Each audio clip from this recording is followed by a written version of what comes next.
ఈరోజు మనందరికీ తెలుసు సామాజిక చైతన్యం అనేది మన సమాజంలో లోపించింది. ఎందుకంటే ఈ మాట అంటే 85% to 90% ఉన్నటువంటి ఎస్సీ ఎస్టీ బీసీ వర్గాలకు అధికారంలో వాటా లేకుండా పోయింది. ఉన్నా కూడా నామమాత్రం వాటా ఉంది. మొత్తం కూడా అగ్రవర్ణాలే ఈరోజు పరిపాలించే పరిస్థితి వస్తుంది. మీరు అనొచ్చు నేను అగ్రవర్ణం అని. నేను ఎమ్మెల్యేగా కూడా తెలుసుకోలే, ఎంపీ కూడా తెలుసుకోలే. మరి ఎందుకు అంటే ఈ రోజునటువంటి సమాజంలో మన వర్గాలు ఏవైతే ఉన్నాయో ఈ వర్గాలు చైతన్యవంతం కావాలి, వాళ్ళు ఏకం కావాలి, వాళ్ళ ఓట్లు చీలకూడదు.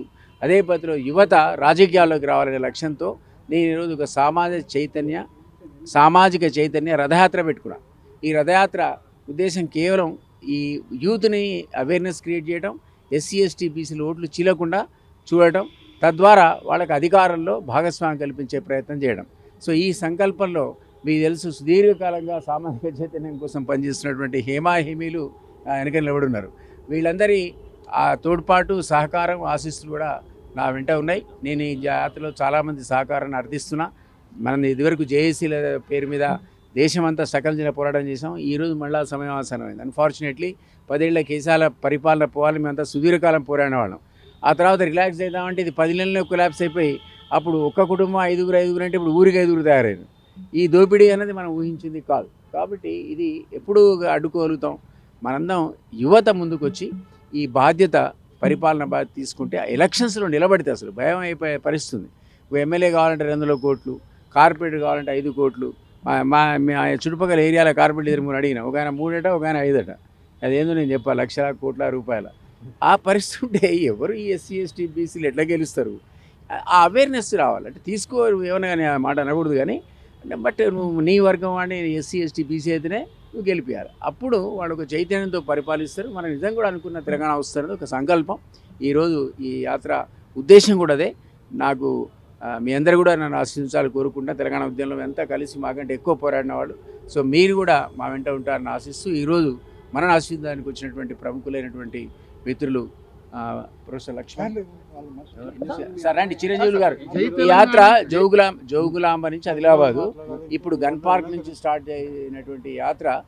నేను ఇప్పుడు జోగులాంబ దగ్గర నైట్ హాల్ట్ చేస్తా. మార్నింగ్ అక్కడి నుంచి బయలుదేరి ఆ రూట్లో ఉన్నటువంటి నాగర్ కర్నూలు, తర్వాత వేరే జిల్లాలు ఉన్నాయి కదా, మన వనపర్తి, కల్వకుర్తి, ఇవన్నీ చూసుకుంటూ నల్గొండ పోయి, నల్గొండ నుంచి సూర్యాపేట, కోదాడ, నల్గొండ నుంచి స్ట్రైట్ అవే అక్కడికి పోతున్నాయి. ఖమ్మం పోతున్నాను. ఖమ్మంలో మళ్ళీ సత్తుపల్లి, అషరాపేట నుంచి మళ్ళీ వరంగల్ దాబోతున్నాయి. ఏటునారం, ములుగు, పరకాల నుంచి వరంగల్లో ఫస్ట్ ఫేజ్ కంక్లూడ్ చేస్తా. ఈ దారి పొడుగుతా ఇదే కరపత్రాలు పంచడం, అందరిని ఆహ్వానించడం. మీ ద్వారా మళ్ళీ చెప్తున్నాను నేను రేపు ధనవస్తే మిత్రులు బీసీ ఫ్రంట్కి కూడా, పొలిటికల్ ఫ్రంట్కి స్వాగతం. సార్ చైతన్యంతో వీళ్ళంతా ఈరోజు కార్యోన్ముఖులైనరు. చాలా సంతోషం.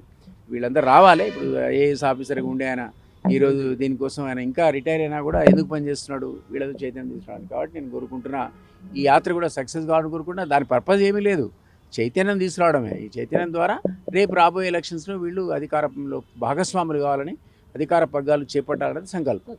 నేను కాంటెస్ట్ చేయను కాబట్టి నాకే స్వార్థం లేదు. అంటే అందరు కూడా రాజ్యాధికారం చేయగానే చాలా మంది మొదలు పెట్టినటువంటి ఉద్యమం మంచిగా, మళ్ళీ మీరు అందరితో పాటు కలిసే కదా మీకు కనబడుతుంది. ఎవరితో చేయాలి మరి చెప్పు నువ్వు? ఇప్పుడు పిలిస్తే రాలేవాళ్ళు, రేపు మళ్ళీ వస్తారు. ఇప్పుడు వచ్చింది ఎందుకు? నన్ను ఆశీర్వదించడానికే కదా.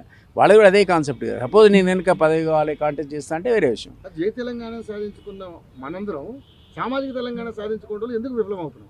బికాజ్ ఆఫ్ ఈ దోపిడీ వల్ల. ఈ వ్యవస్థ ఇట్లా మనం ఊహించింది కాదు కదా. మీ అందరికీ జ్ఞాపకం ఉంటే ఇప్పుడు ఆ సందర్భం కాదు కానీ 2009లో నేను కేసీఆర్తో విభేదించి బయటకు వచ్చినప్పుడు చెప్పినాడు, లంగావిడి దొంగ, వీడిని నమ్మకండి అని. మీరెవరు నమ్మలే. అది మీకు నమ్మడానికి 10 ఏళ్ళు పట్టింది. ఆ కుటుంబం లక్షల కోట్లు జమ చేసినాక అర్థమైంది పబ్లిక్ అబ్బా కరెక్టే అని. కానీ అప్పటికి చాలా డ్యామేజ్ జరిగింది. తెలంగాణ దోపిడీకి గురైపోయింది. ఈరోజు కూడా 10 ఏళ్లలో మనం అనుకున్నాం ఇదేదో ఆయన పొడి చేస్తాడేమో అంటే దించిండు, కరెక్టే దించిండు. కానీ ఇప్పుడు అన్నదమ్ములే మొన్న యాడ్ చూసిన, పెద్ద పేపర్ యాడ్, ఎవరు తెలియదు నాకు, తెలంగాణ ఉద్యమం అయితే లేడు ఆయన. పెద్ద ఫుల్ పేజ్ యాడ్స్ అని ఎట్లా సాధ్యపడుతుందండి? ఫుల్ పే యాడ్ అన్నదమ్ములు వేసుకోవడానికి ఎక్కడివి డబ్బులు అసలు? అంటే మొదలుపెట్టి ఆల్రెడీ గోడ మీద రాతలు రాసినాడనట, తమ్ముళ్ళకు కూడా ఫుల్ పే యాడ్ ఇస్తాడట. ఇది ఎట్లా సాధ్యం అంటాను అనేది. నువ్వు ఒక లిమిట్ ఉంటుంది దేనికైనా. సమాజం గురించి చైతన్యం ఉండాలి తప్ప నువ్వు ఆ బాధ్యతలు సీఎంగా నీకు అప్పచెప్పినాక నువ్వు ఎంత సొయ్యితో ఉండాలి, నువ్వు ఎంత కాన్షియస్ ఉండాలి. మీ వాడిని ఫ్యామిలీని రానియకూడదు అసలు దగ్గరికి. అట్లా పరిపాలించాలి. ఈ మా సైడు మరి ఈయన కూడా మరి ఏం చేస్తున్నాడో అడ్వైజర్ కూడా నాకు తెలియదు కానీ చిరంజీవి గారు చెప్పాలి. మరి ఎవరు అడ్వైజర్? సరే